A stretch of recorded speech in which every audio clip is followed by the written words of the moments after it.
In America, not only do municipal bodies exist, but they are kept alive and supported by town spirit.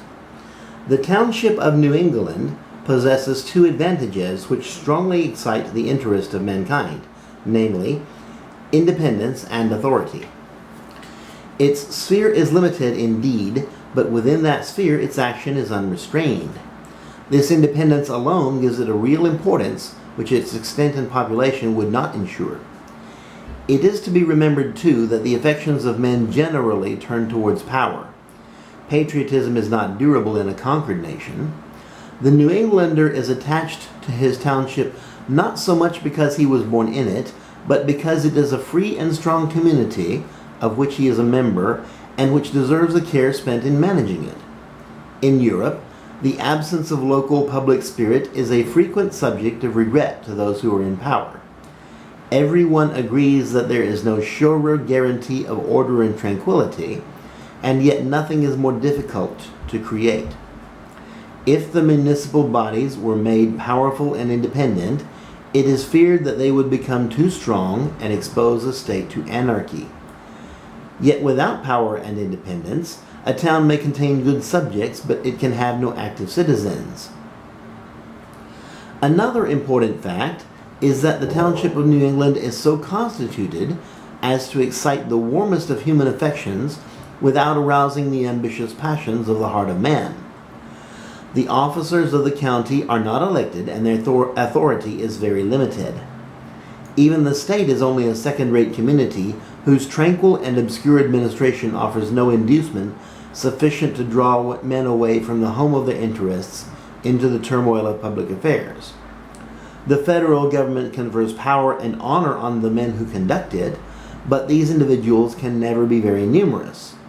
The high station of the presidency can only be reached at an advanced period in life, and the other federal functionaries of a high class are generally men who have been favored by good luck or have been distinguished in some other career. Such cannot be the permanent aim of the ambitious.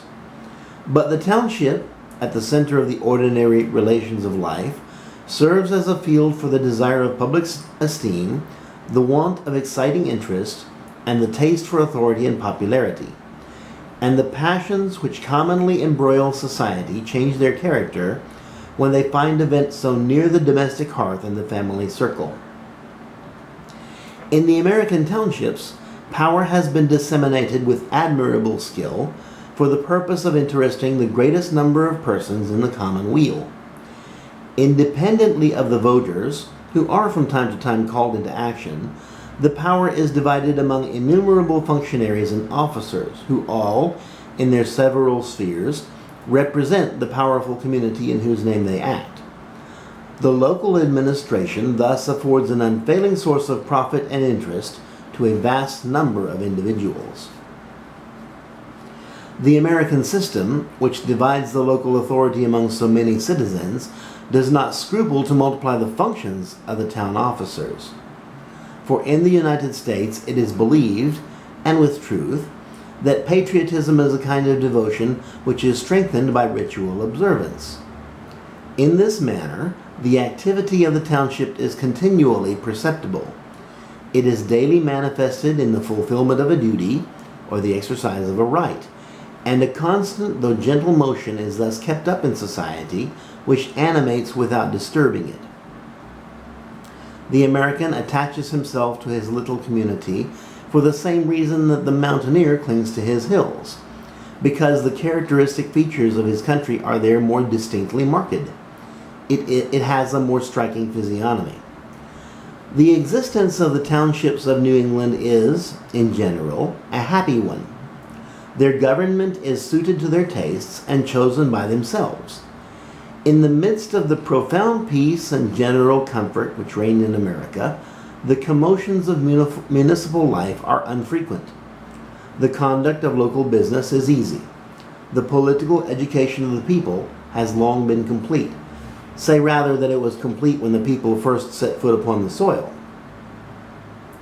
In New England, no tradition exists of a distinction of ranks. No portion of the community is tempted to oppress the remainder, and the wrongs which may injure isolated individuals are forgotten in the general contentment which prevails.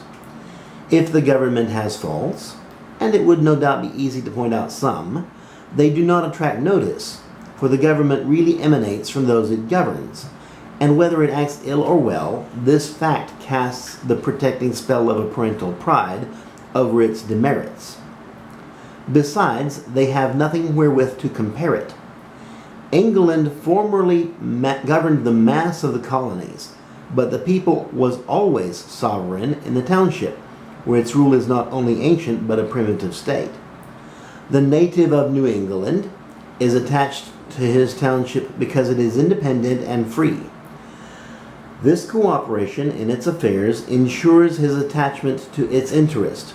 The well-being it affords him secures his affection, and its welfare is the aim of his ambition and his future exertions. He takes a part in every occurrence in the place. He practices the art of government in the small sphere within his reach. He accustoms himself to those forms without which liberty can only advance by revolutions. He imbibes their spirit. He acquires a taste for order, comprehends the balance of powers, and collects clear practical notions on the nature of his duties and the extent of his rights.